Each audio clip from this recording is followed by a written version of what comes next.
మహాభారతం ఎన్నిసార్లు చదివినా విన్నా ఆసక్తికరం. కానీ మహాభారతంలో అయ్యో అనిపించే క్యారెక్టర్ ఏదైనా ఉందంటే అది కర్ణుడే అని చెప్పుకోవాలి. అసలు కర్ణుడు పుట్టుక నుంచి మరణం వరకు అడుగడుగునా పరీక్షా సమయమే. ఇంతకీ కర్ణుడిని ముంచేసిన ఆ 3 శాపాలేంటో ఈరోజు మన వీడియోలో తెలుసుకుందాం.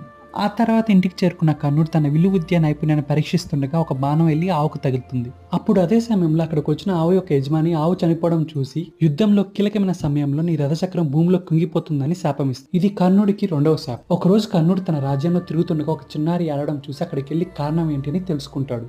ఆ చిన్నారి పొరపాటున చేతిలో ఉన్న మట్టి కుండ కింద పడి పగిలిపోతుంది. ఆ మట్టి కుండలో నెయ్యి ఉంటుంది. ఇంటికి వెళ్తే తన తల్లి కోపడుతుందని ఏడుపు మొదలుపెట్టింది చిన్నారి. ఆ చిన్నారి ఎలాగైనా సరే మట్టిలో పడిన తన నెయ్యే తనకు కావాలని చెప్పి పట్టుబడుతుంది. ఇంకా కర్ణుడు చేసేదేం లేక ఆ మట్టి నుంచి నెయ్యిని వేరు చేసి ఆ చిన్నారికి ఇస్తాడు. కానీ అదే సమయంలో భూదేవి శాపానికి గురవుతాడు. ఇది 3వ శాపం కర్ణుడికి. అలా కర్ణుడి జీవితానికి 3 శాపాలు తోడవడం మరియు అధమ పరులైన కౌరవుల సైడ్ నిలవడం ఫలితంగా కురుక్షేత్ర సంగ్రామ యుద్ధంలో కర్ణుడి మరణం సంభవించింది.